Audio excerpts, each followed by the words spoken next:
Shalom, Bapak Ibu, kami datang itu. Selamat hari Minggu bagi kita semua. Terpujilah Tuhan Allah yang telah memperkenankan kita untuk pertama kali bersekutu dalam ibadah minggu hari ini. Setelah sekian bulan kita lakukan di rumah masing-masing. Tuhan telah menyatakan kasih setianya kepada kita selama kita menghadapi pergumulan terkait dengan COVID-19 ini. Hal itu sungguh baik pada kita dari dulu hingga sekarang. Nama minggu kita hari ini adalah minggu kelima setelah Trinitatis, dengan mengangkat tema Cintailah Pendidikan. Marilah kita memuji dan memuliakan Tuhan dengan terlebih dahulu kita mengambil waktu saat itu sejenak dengan mengosongkan diri agar kesiapan hati dan pikiran kita benar-benar tertuju kepada Tuhan Yesus Raja Gereja. Saat itu kita mulai.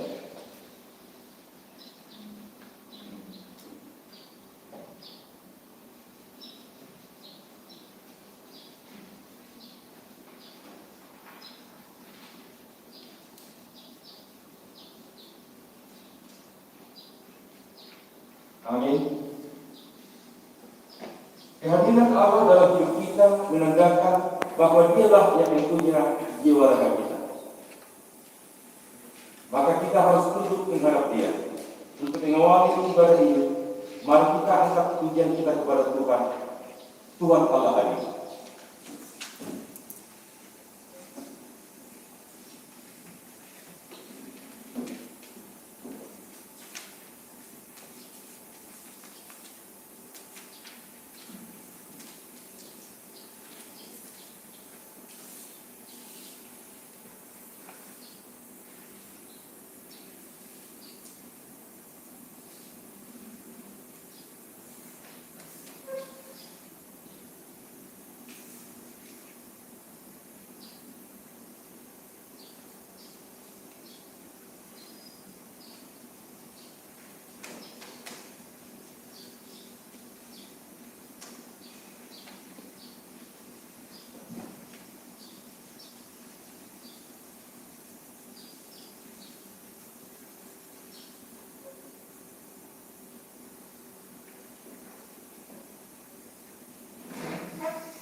Di dalam nama Allah Bapa dan anaknya Tuhan Yesus Kristus dan Roh Kudus, Khalik langit dan bumi.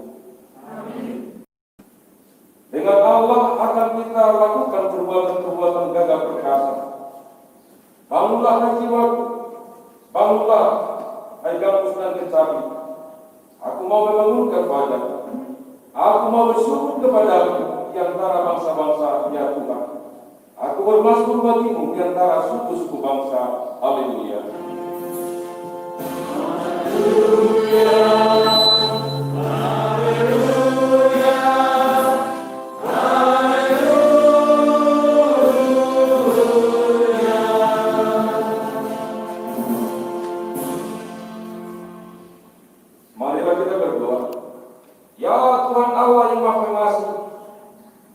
mengucap syukur kepadamu, karena Engkau telah memanggil kami kepada pengharapan akan hidup yang kekal. Ya Roh Kudus, berilah kekuatan kepada kami untuk menaklukkan semua yang hendak menghalangi kami untuk memperoleh keselamatan di dalam Engkau. Ya Tuhan Yesus, teguhkanlah iman pengharapan dan kesabaran kami, agar kami menang sampai pada akhirnya dan menerima mahkota kehidupan dari-Mu. Amin.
Jemaat yang dikasihi Tuhan, marilah kita membaca firman Tuhan sebagai epistel dalam ibadah kita saat ini, yaitu yang terambil dari Amsal pasal 4 ayat 1 sampai ke 9.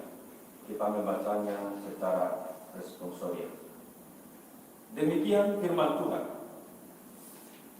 Dengarkanlah hai anak-anak didikan seorang ayah, dan perhatikanlah supaya engkau beroleh pengertian.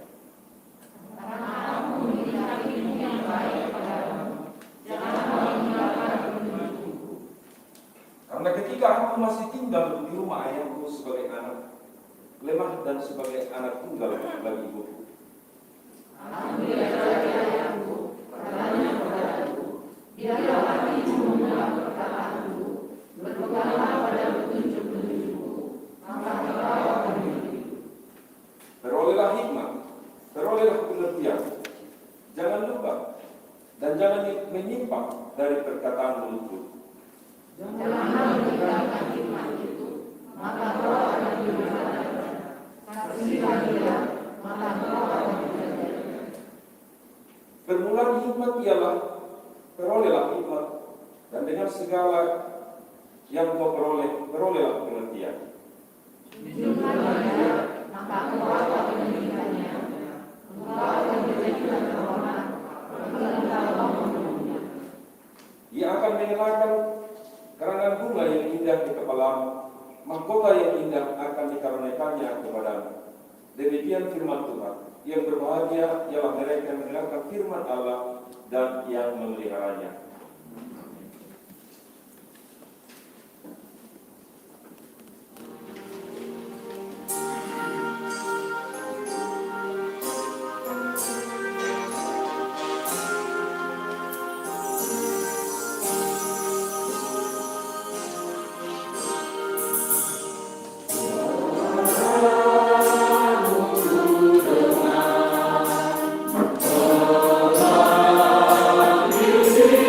Oh,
Jemaat yang dikasihi Tuhan, marilah kita menghadap hadirat Tuhan untuk mengakui segala dosa dan pelanggaran kita. Sebelum mengaku dosa kita di hadapan Tuhan, marilah kita hening sejenak untuk merenungkan segala perbuatan yang kita lakukan dalam satu minggu ini yang tidak berkenan bagi Tuhan, serta menyesalinya dan memohon pengampunannya. Hening kita mulai.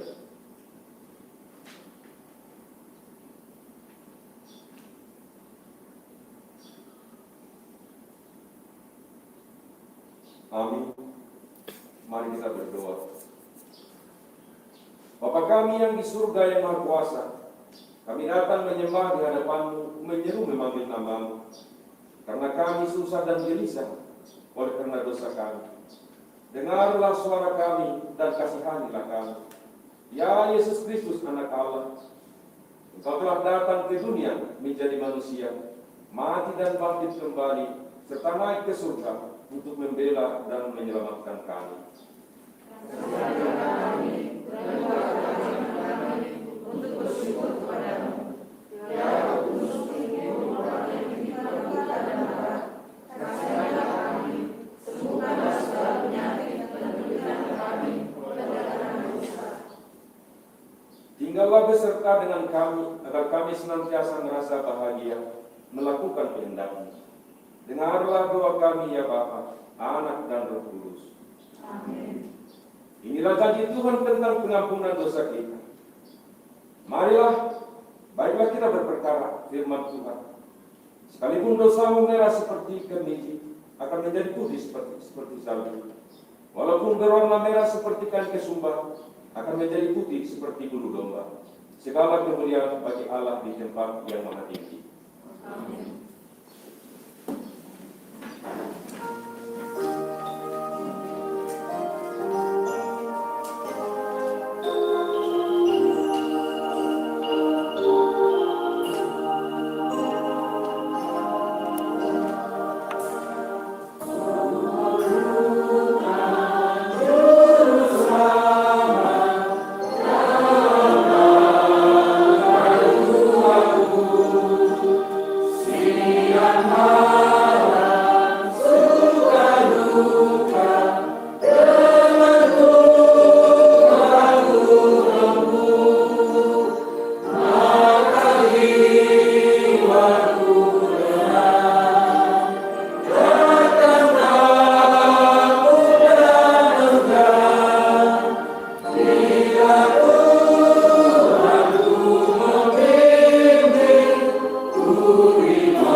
Jemaat yang dikasihi Tuhan, marilah kita menyimak petunjuk hidup baru untuk kita minggu ini yang diambil dari surat Yudas 1 ayat yang ke-20.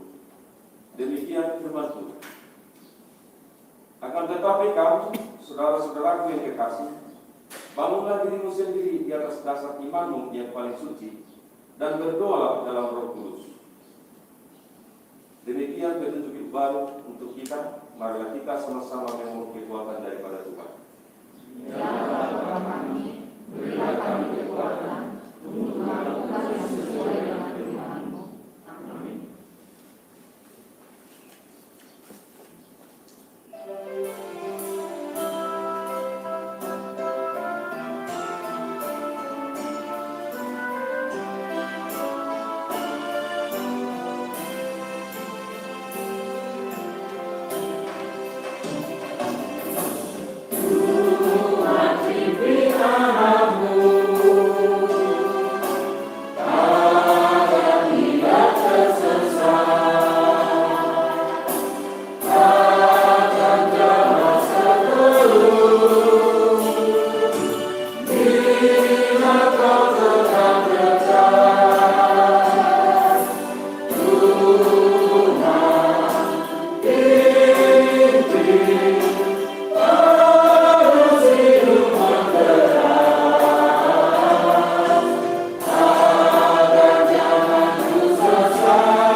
kasih Tuhan, marilah kita bersaksi mengikrarkan pengakuan iman kita bersama jemaat pada segala abad di seluruh dunia. Kita bersama-sama mengucapkannya. Aku percaya kepada Allah, Bapa yang Maha Kuasa, Khalik langit dan bumi. Aku percaya kepada Yesus Kristus, Anaknya yang tunggal Tuhan kita, yang dikandung daripada Roh Kudus, lahir dari anak darah Maria, yang menderita di bawah pemerintahan Pontius Pilatus, disalibkan, mati dan dikuburkan, turun ke dalam kerajaan maut. Pada hari yang ketiga, bangkit pula dari antara orang mati, naik ke surga, duduk di sebelah kanan Allah, Bapa yang Maha Kuasa, dan akan datang dari sana untuk mengampuni orang yang hidup dan yang mati. Aku percaya kepada Roh Kudus, Gereja yang kudus dan am, persekutuan orang kudus, pengampunan dosa, kebangkitan daging.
Damai sejahtera dari Allah Bapa yang melampaui segala akal dan pikiran.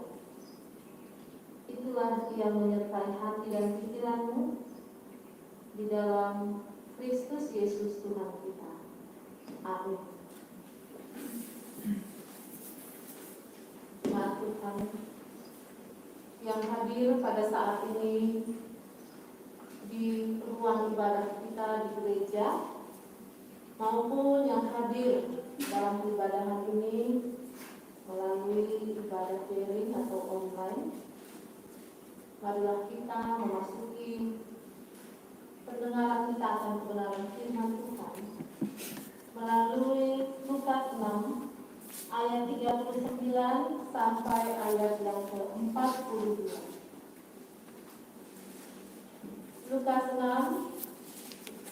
ayat 39 sampai ayat yang ke-42.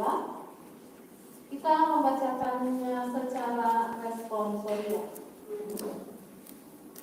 Yesus mengatakan pula suatu perumpamaan kepada mereka. Dapatkah orang buta menuntut orang buta? Bukankah keduanya akan jatuh ke dalam lubang? Tetapi barang siapa yang meletakkan kepadanya akan sama dengan Mengapakah engkau melihat selumbar di dalam mata saudaramu, sedangkan balok di dalam matamu sendiri tidak engkau ketahui?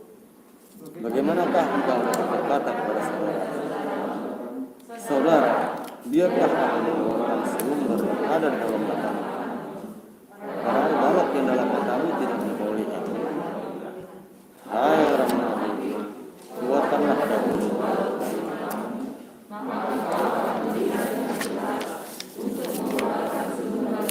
dari mata saudara. Sampai demikian pembacaan firman Tuhan. Shalom bagi kita seluruhnya. Terpujilah Tuhan karena pada minggu hari ini di dalam masa new normal tanggal 12 Juli 2020 ini kita boleh kembali beribadah bersama-sama di tengah-tengah gereja kita, walau memang ada beberapa di antara kita karena ketentuan protokol kesehatan sehingga tidak bisa kita, Bapak Ibu, saudara-saudari dan anak-anak kami sekolah minggu harus mengikuti peribadahan via online, tidak bisa berkumpul. Tapi kiranya itu tidak mengurangi sukacita kita di dalam memuji, memuliakan Tuhan dan di dalam pendengaran akan firman Tuhan. Bapak Ibu, saudara-saudari dan adik-adik sekolah minggu, saat ini kita memang agak kesulitan. Kenapa? Karena kita semua sedang berupaya untuk beradaptasi dengan keadaan, dengan situasi yang bukan kebiasaan kita. Merubah habit tentu butuh proses.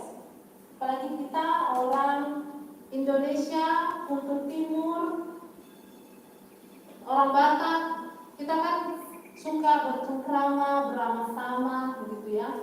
Tapi saat ini beginilah dulu keadaan yang kita harus syukuri demi kesehatan kita masing-masing.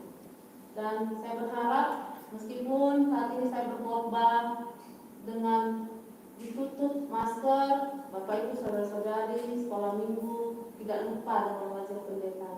Amin. Saya juga sedikit yang bisa ingat. Saya kan baik cuci nafas. Ya. Terpujilah Tuhan karena kita boleh saat ini beribadah dan marilah kita menggali kebenaran teks ini. Jemaat Tuhan yang terkasih, sesungguhnya teks ini menjadi bagi saya ketika akan merenungkannya menjadi istimewa. Karena apa? Karena dari statement UM sepertinya ini mau ya lebih menekankan tentang pendidikan, tentang hikmah. Padahal kalau kita cermati Lukas 6 ini biasanya kalau sudah masuk dalam Lukas 6 ya ayat yang 37 sebenarnya biasanya ya itu sudah jelas pengomdolannya, tekanannya adalah tentang jangan menghakimi. Tetapi dari tema yang diberikan, cintailah pendidikan, dan ayat 37 sampai 38 itu tidak dimaksudkan dalam bentuk ini ada yang mau diarahkan, mau ditekankan bahwa ini jangan lebih tentang ke penghakiman, tapi tentang pendidikannya dulu diambil waktu itu. Nah, di ayat 39 ya dikatakan Yesus itu memberi perumpamaan. Dapatkah orang buta menuntun orang buta? Bukankah keduanya akan jatuh ke dalam lubang? Di sini Yesus bukan mau menghina atau underestimate bagi orang-orang yang punya sesuatu yang berbeda dari kita keadaan fisiknya. Tetapi Yesus membuat perumpamaan ini untuk memperingatkan ya dalam konteks pada masa itu adalah bahwa banyak orang, ada orang ya yang harusnya menjadi orang sumber hikmat, sumber pendidikan, sumber pengetahuan, tetapi tidak sungguh-sungguh menjadi sumber dari segala pengajaran yang baik. Yaitu siapa? Adalah orang Farisi pada masa itu. Karena mereka harusnya kan menjadi imam ya, menjadi imam, menjadi pengajar, orang yang didengarkan. Tetapi mereka tidak menunjukkan melalui cara hidup maupun pengajarannya bagaimana sebenarnya kita harus menjadi anak-anak Tuhan. Maka dikatakan, bisakah orang buta menuntun orang buta? Coba kalau kita sekolah, guru kita nggak punya pengetahuan yang memadai yang baik, bagaimana murid-murid diharapkan menjadi anak didik yang baik? Ya, jadi bagaimana orang buta menuntun orang buta? Nah, bagaimana kita mau mendapatkan pengetahuan yang baik, pengajaran yang baik, ketika yang kita harapkan pun, yang kita harapkan jadi soko guru, jadi tauladan, itu tidak menjadi tauladan, ya kan? Sementara kita adalah orang yang mencari pengetahuan itu. Nah itu juga di ayat 40 itu kan, seorang murid tidak lebih daripada gurunya. Tetapi barang siapa yang telah tamat pelajarannya akan sama dengan gurunya. Nah, Bapak Ibu, jemaat Tuhan, anak-anak sekolah minggu, PP remaja, ini bisa menjadi suatu, pertama tentu adalah menjadi suatu pengajaran untuk kami dulu, para pelayan Tuhan, ya kan? Tentu ini mengenal kepada kami lebih dahulu. Bagaimana kami bisa membimbing jemaat Tuhan dengan baik ketika kami pun tidak berperlakuan yang baik? Bagaimana kami bisa membawa jemaat Tuhan pada keselamatan, mengajarkan tentang keselamatan ketika kehidupan kami pun tidak penuh dengan keteladanan? Itu yang Tuhan Yesus maksudkan. Karena orang-orang yang sudah ditempatkan di atas untuk menjadi teladan, itulah memang mau tidak mau harus menjadi teladan itu sendiri. Nah, yang kedua adalah bagaimanakah anak-anak kita, masa depan kita, generasi kita menjadi anak-anak yang penuh dengan kebajikan, kebijakan, ketika kehidupan kita para orang tuanya pun penuh dengan kesembronoan, ketidakbenaran, dan menyimpang dari ajaran Tuhan. Berapa kali misalnya saya dengar orang tua suka berkata begini, kamu itu, kalian itu katanya ya, nggak bisa kayak keluarga sana. Anak-anak keluarga A itu malu mama lihat, cemburu mama lihat orang tuanya. Anak-anaknya teratur semua, anak-anaknya bisa dibimbing semua. Nah, anak sekarang kan kritis. Kalau kemudian dia katakan, aku juga malu. Orang tua yang sama itu bareng-bareng suami istri, bapak ibunya pergi ke gereja. Kita enggak. Kan begitu jadinya kan? Nah, ketika yang harusnya memimpin itu pun tidak membimbing, bagaimana kita mengharapkan yang kita bimbing, yang kita bina itu terbina, sementara kita pun tidak membinanya, kan begitu ya? Kita hanya mengharapkan anak kita bagus. Ibu mapati paling mahoni, kan? Harapkan orang tua. Tapi kitanya bagaimana? Cara kita membimbingnya bagaimana? Kalau kita sekarang memaksakan membimbing itu dengan pola-pola lama, wah, siap-siap saja, kan begitu. Oleh karena itu kita harus terus mengupgrade diri kita, ya, mengupgrade cara bagaimana saya sudah menjadi tauladan orang tua di tengah-tengah keluarga kami, sehingga anak-anak saya juga menjadi anak-anak yang bisa saya bimbing. Bersyukurlah orang tua yang tidak membimbing anaknya tapi anaknya bisa baik. Pernah sekali waktu begitu. Ada kan amalannya. Kadang kita suka heran ya. Itu bapak ibunya pelayan, tapi kadang kita lihat anaknya kok kurang berhasil dalam ukuran kita. Tapi ada juga yang bapaknya nggak pernah ke gereja, tapi anaknya baik-baik, sopan-sopan gitu. Tapi itu tentu bukan jadi ukuran bahwa kita jadi jangan bergereja kan gitu. Jadi pernah sekali waktu begitu. Ada foto kami, empat mereka abang adik, memang luar biasa sekali anak-anak, terdidik, disiplin, pintar, ya. Kalau dari pandangan kita lah orang luar begitu ya, melihat prestasi mereka, keberhasilannya, kerajinannya, kepatuhannya. Satu kali anaknya naik TV. Ada seorang bapak, abang ini tukang guyon sih, tapi dia lumayan berani. Dalam guyonannya dia bilang begini kepada orang tua laki-laki si anak. Karena anak itu gak pernah gereja, tapi anak itu parmulia. Bapak itu bilang, mertua gak mau aman. Dia spontan ya, kita kan GTL ya, baca tembak langsung. Mertua gak mau aman. Hodak dia gereja. Ale anak kamu terpakai terus di gereja, sekolah na pedenggan, semua tak sama dia, pasu-pasu di Tuhan semua. Kan begitu. Jadi, tapi kalau saya melihat, ya, tapi ada peran seorang ibu, figur seorang ibu yang sangat tauladani dengan segala pengorbanannya, karena ibunya bagaimanapun ceritanya Inang ini, sesibuk-sibuknya dia bekerja yang saya dengar, kalau sudah jam makan malam dia itu harus pulang dan makan bersama-sama dengan keluarga.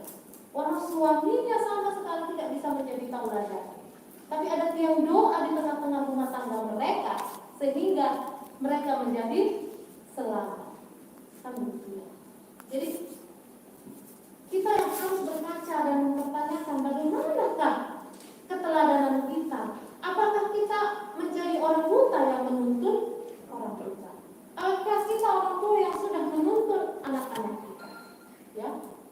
Dan kemudian kita masuk ke dalam ayat 41 sampai ayat 42.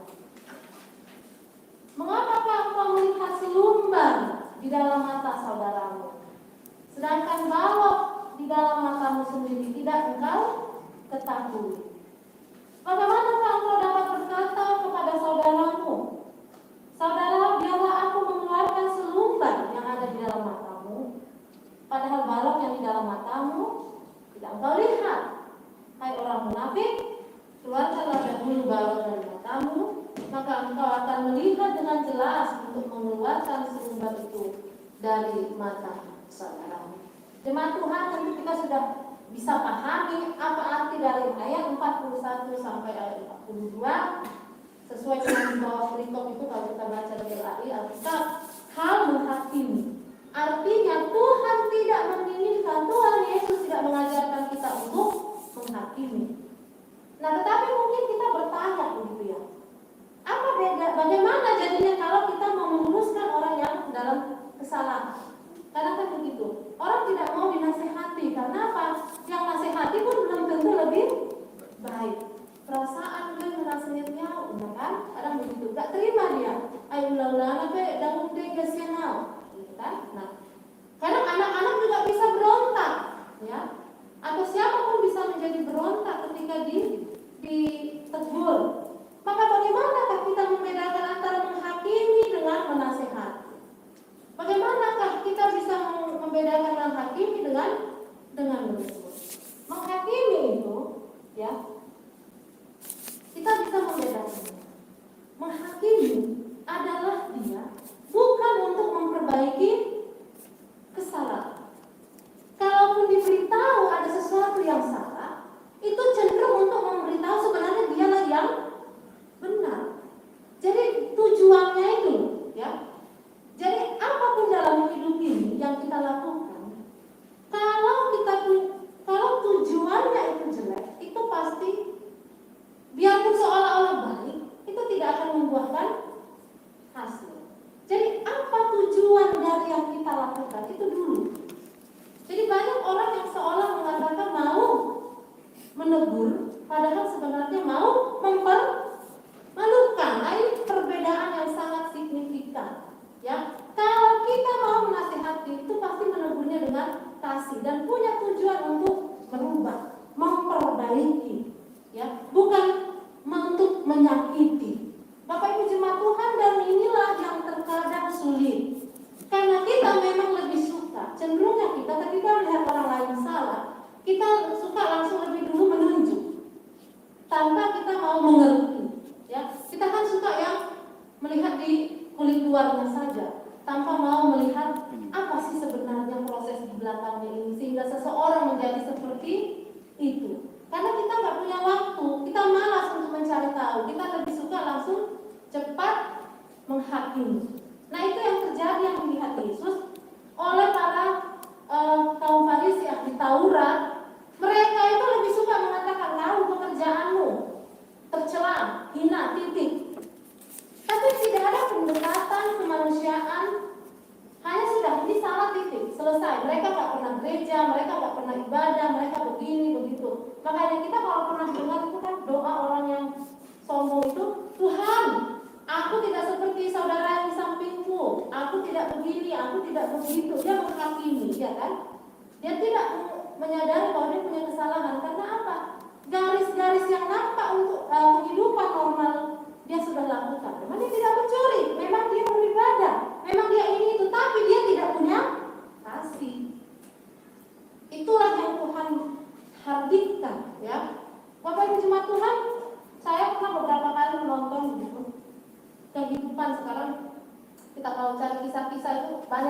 kan. Saya beberapa kali suka sekali saya nonton kisah perjuangan ya manusia. Saya suka sekali karena dari situ saya bisa banyak belajar pelajaran kehidupan. Ya. Gak harus khotbah. Saya suka juga dapat tonton yang orang-orang yang bagaimana sih kok bisa dia seperti sekarang. Hampir semua yang saya saksikan itu mengalami kehidupan. Dan ada beberapa yang bahkan hidup dalam perbuatan dosa. Ya. Nah, pada waktu itu ada satu yang saya tonton, dia bandar narkoba inilah itu. Tentu kalau kita melihatnya, udah manusia salah, gitu kan? Kalau orang melihat ini sama seperti mungkin kita kalau lihat anak pang, gitu kan? Ini anak-anak ini penjahat dan segala macam. Tapi kemudian di balik kisahnya itu ternyata kenapa dia jahat seperti itu? Karena memang dia dalam keluarga itu tidak pernah mendapat kasih sayang. Bapaknya luar biasa sadis kalau menurut saya. Karena dia umur 5 tahun masih TK gitu. Dia melakukan satu kesalahan yang dia pun lupa sebenarnya. Ketika sudah besar ditanya, apa rupanya mau perbuat?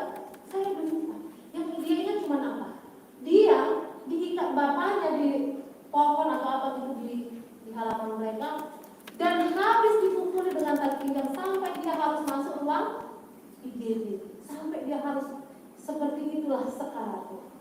Jadi karena kekasaran orang tuanya, dia nggak pernah mendapat kasih, akhirnya dia pun menjadi orang yang kasar, keras. Tapi kita kan selalu melihat, kalau kita lihat manusia itu kan, oh udah ini orangnya jahat gitu. Kita langsung udah ini gitu ya. Beberapa juga kisah kita yang kita bisa mungkin saksikan seperti itu. Ini anak kok jahat gitu. Padahal mungkin karena dia pun sebenarnya mencari kasih sayang. Tapi juga masyarakat langsung menghakimi. Nah, kecenderungan kita seperti itu. Kita langsung melihat seseorang ini begini tanpa kita mau tahu dulu apa sih yang melatar belakangi sehingga dia berbuat hal-hal yang sedemikian. Kebanyakan rata-rata yang saya tonton itu pasti kalau dia pernah melakukan seperti itu kejahatan, itu juga karena dia berasal dari keluarga yang tidak harmonis, bahkan cenderung sadis. Jadi dia tidak mendapat kasih sayang. Bagaimana seseorang bisa menyayangi ketika dia tidak diajari untuk menyayangi? Ada juga kisah seorang anak kecil, seorang perempuan saya tonton, ya kisah nyata. Dia tidak tahu menyayangi. Dia tahunya marah, tantrum dan segala apa, akhirnya dia diadopsi dan akhirnya orang tua asuhnya memperhatikan ini anak kok nggak bisa dikasihi dan mengasihi. Akhirnya tahu apa yang dilakukan orang tua asuhnya. Dia dibelikan hewan peliharaan. Ya. Dia diberikan hewan peliharaan, jadi interaksinya dulu dengan hewan untuk menyayangi hewan. Bahkan begitulah, ya. Karena kalau yang pengasuh-pengasuhnya dulu udah langsung benci lihat ini anak kecil kok nakalnya luar biasa sih gitu. Tapi syukurnya ada orang yang mencoba memahami keadaannya sehingga dia diasuh benar-benar, bersabar, dididik dan yang lain. Itulah kehidupan kita. Kita diajak oleh Tuhan, kalau kita memang mau memperbaiki, perbaikilah, jangan hanya menghakimi, ya.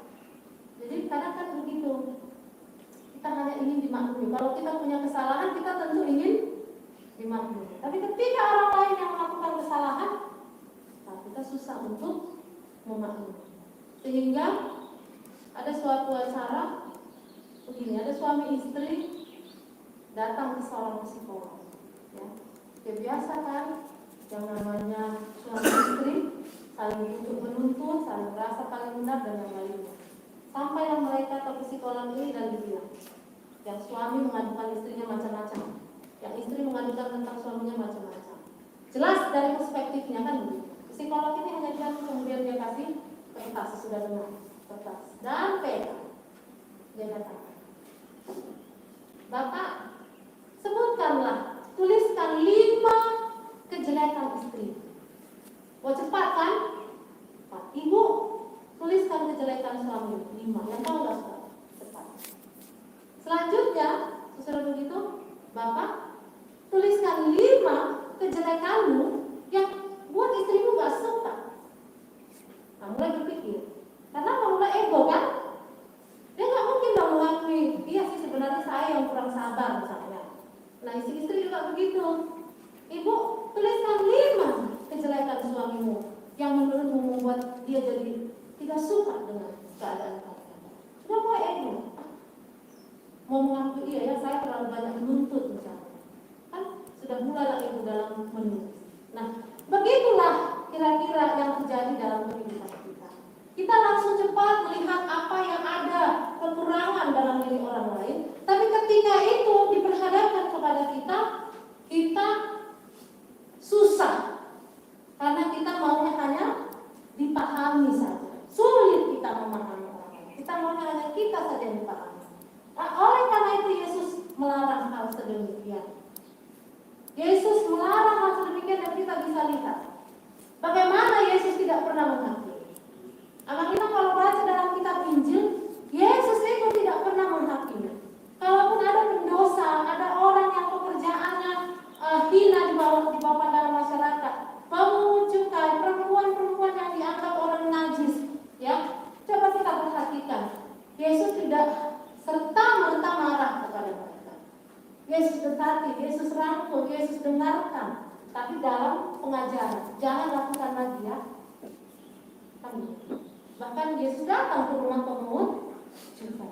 Malah kalau kita lihat, Yesus itu malah paling menghindar sama orang Farisi, si boto surat. Nah, malah Yesus lari dari orang yang seperti itu. Tapi kepada para pendosa, Yesus mendekati. Kenapa? Kalau ini kan orang yang perasaan tahu ini kan susah dibilang ya. Dia sudah menganggap dirinya benar. Susah diri. Tapi kalau orang yang merasa dirinya punya banyak kekurangan, lebih enak untuk lebih baik untuk didekati, diajari dan lain-lain. Oleh karena itu, marilah kehidupan kita sama seperti yang Tuhan Yesus ajarkan. Cintailah didikan, cintailah pendidikan, cintailah pengetahuan, cintailah pengajaran. Karena kita semua banyak hal yang tidak kita ketahui, ya, termasuk bagaimana menilai orang lain. Dan biarlah kiranya kita tidak menjadi penghakim sesama kita, tapi kita boleh menegur satu sama lain dalam kasih, bukan untuk mempermalukan, tetapi untuk memperbaiki. Amin. Kita berdoa.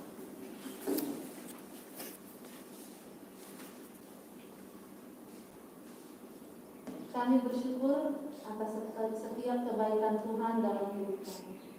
Bahkan pada saat hari ini kami boleh merasakan lawatan Tuhan, kuasa daripada Tuhan, sehingga kami boleh hadir ke gereja untuk beribadah. Dan untuk saudara-saudari kami jemaatmu Tuhan yang juga beribadah secara online, kami juga bersuka cita untuk kemungkinan ini Tuhan, sehingga tidak menjadi penghalang untuk boleh beribadah. Bapa, pada minggu hari ini kami naikkan doa syafaat ini kepadamu. Pertama Tuhan, untuk jemaat Tuhan yang sedang sakit ataupun yang sedang masa pemulihan. Untuk inang kami, Opung Jason baru Situmorang, yang pada hari yang lalu jatuh di kediamannya dan saat ini Tuhan merasakan nyeri sakit di dalam tubuhnya. Biarlah Engkau boleh memberikan kesembuhan dengan obat yang dia pakai, dia konsumsi, dengan jalan medis yang ditempuh. Pada usianya yang lansia ini Tuhan, rentan untuk berbagai penyakit, kiranya Tuhan mengasihi beliau dan memberikan kesehatan serta kepulihan yang total. Juga kami mendoakan untuk saudari kami Inang Tobu Bungsi Tanggang yang masih dalam proses pemulihan, dan kami bersyukur bahwa beliau sudah boleh tahap demi tahap beradaptasi dengan tubuhnya dan mulai belajar berjalan. Kiranya kepulihan juga menjadi miliknya ya Bapak. Begitu juga untuk Amang Roy Yudhoyono Siregar yang bolak-balik keluar masuk rumah sakit atas penyakit yang beliau derita. Biarlah Tuhan keluarga tidak menjadi cemu untuk berobat, sehingga tepat pada waktunya, indah pada waktunya, pemulihan total juga menjadi miliknya. Berkati seluruh keluarga yang menjaga amal dan inang kami yang sedang sakit itu ya Bapak, supaya keluarga juga menjadi sumber kesembuhan dengan melihat kebaikan, kesabaran, kelembutan mereka. Orang-orang yang sakit menjadi bertambah bersukacita dan mereka boleh menjadi sembuh. Bapak, kami juga mendoakan untuk keadaan saat ini yang boleh kami terima hampir di seluruh dunia ini. Kami semua merasakan sulitnya kami bernafas untuk setiap kegiatan yang kami lakukan, bahkan dalam peribadahan, karena virus wabah COVID-19 ini ya Bapak. Biarlah Tuhan kami bisa mengambil hikmat dari yang terjadi saat ini. Kami bisa lebih berempati, kami bisa lebih bersyukur betapa mahalnya udara yang bersih, betapa mahalnya oksigen yang hendak kami hirup, betapa mahalnya kesehatan untuk kehidupan kami agar lebih baik. Biarlah kami tahu ke depan ini lebih bersyukur kepada Tuhan. Namun begitu ya Bapa, biarlah kami boleh bermohon di hadapan agar situasi ini segera berlalu, agar ada jalan terbaik, solusi yang terbaik untuk mengatasi keadaan ini. Kalaupun Tuhan ini akan berlangsung lama, tapi biarlah Bapa, Kau berikan pengetahuan kepada para peneliti agar mereka bisa segera menemukan obat yang tepat, vaksin yang tepat dalam menghadapi virus COVID-19. Agar kembali kami Tuhan boleh beraktivitas normal, boleh bernafas dengan lega, boleh kembali bersalaman satu dengan yang lain, boleh saling bercerita tanpa takut terinfeksi dan menginfeksikan kepada saudara kami, supaya semua kembali seperti semula. Bapak, kami juga berdoa untuk para tim medis yang dari saat ini kami boleh tahu Bapak, betapa susahnya mereka bernafas, bergerak, berkegiatan.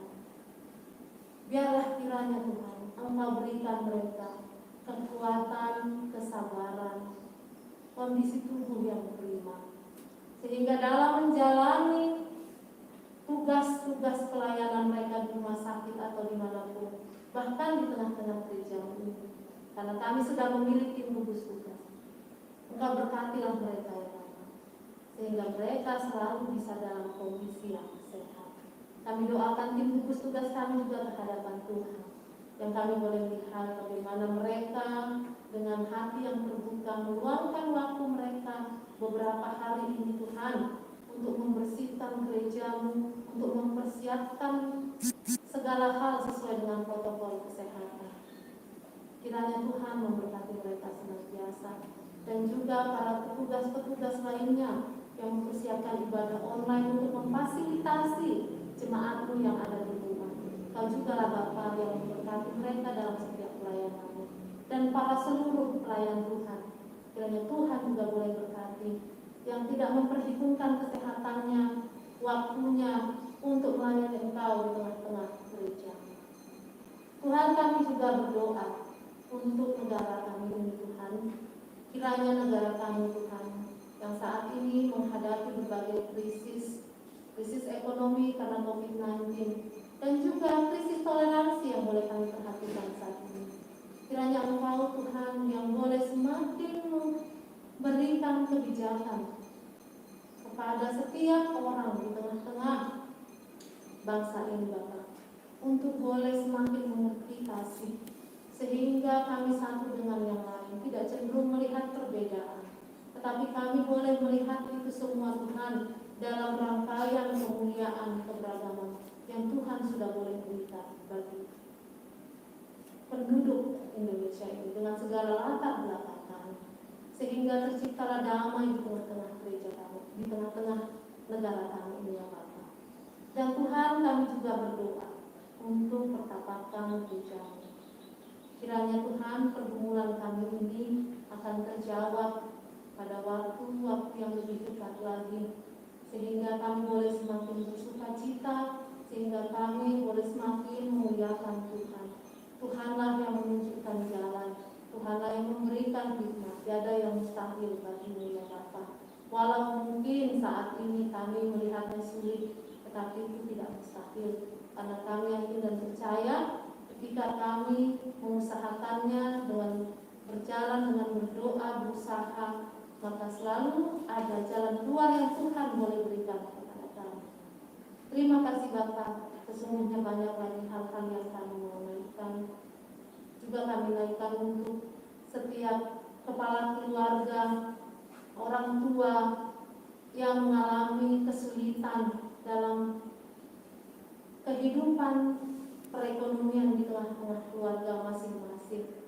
Banyak sekali jemaat Tuhan yang terdampak, beberapa bahkan di PHK. Tuhan, kasihanilah kami, kasihanilah setiap jemaat-Mu. Berilah kami Tuhan pekerjaan-pekerjaan yang memungkinkan untuk menjadi jalan berkat bagi kehidupan di keluarga masing-masing. Tuhanlah yang menjadi penolong, Tuhanlah sumber pertolongan dengan berbagai cara-Mu yang ajaib. Biarlah Tuhan kami hanya menyandarkan hidup kami ke dalam tanah pengasihan-Mu, dan hanya atas dasar pengasihan Tuhanlah kami boleh selalu bersyukur hidup di dalam setiap kesempatan ini. Melalui Yesus Putra-Mu, kami menaikkan doa syafaat ini dengan penuh permohonan. Amin.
Diambil dari Kisah Para Rasul 20 ayat 35 demikian. Dalam segala sesuatu telah memberikan contoh kepadamu bahwa dengan bekerja demikian kita harus membantu orang-orang yang lemah dan harus mengingat perkataan Tuhan Yesus sebab Dia sendiri telah mengatakan adalah lebih berbahagia memberi daripada menerima. Amin. Kita memberi persembahan kita.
Kita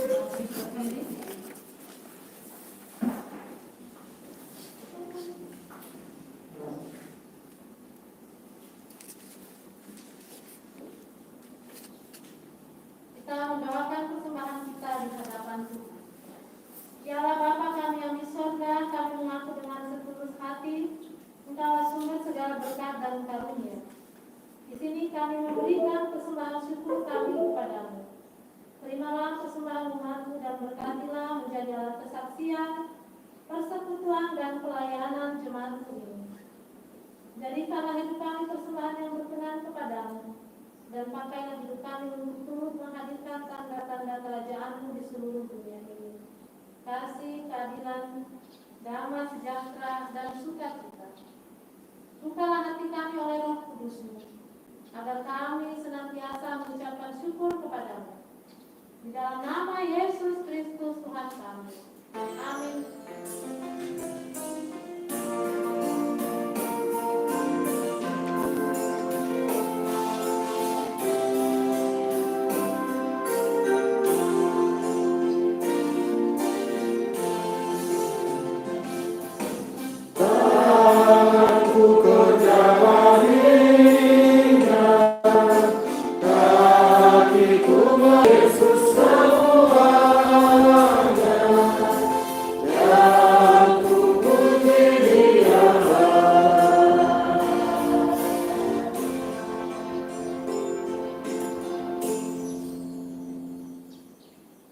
Bapa kami yang di sorga, dikuduskanlah namamu.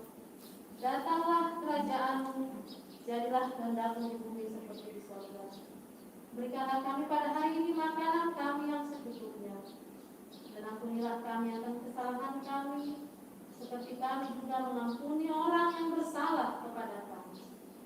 Dan janganlah membawa kami ke dalam pencobaan, tetapi lepaskanlah kami dari yang jahat.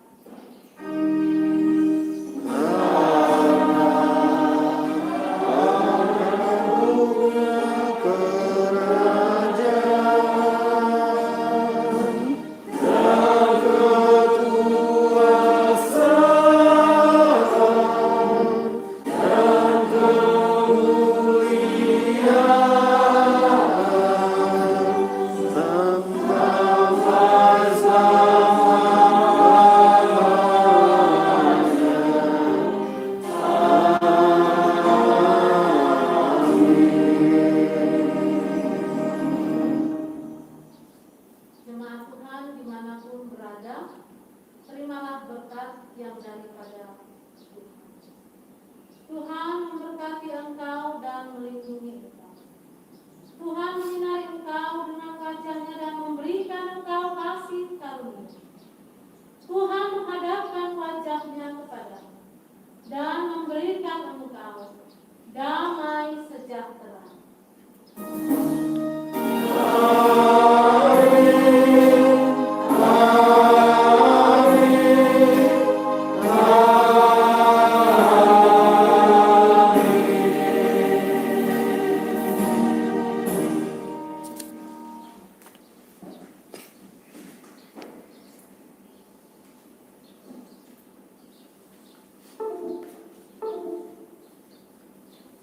Selamat hari Minggu untuk kita seluruhnya.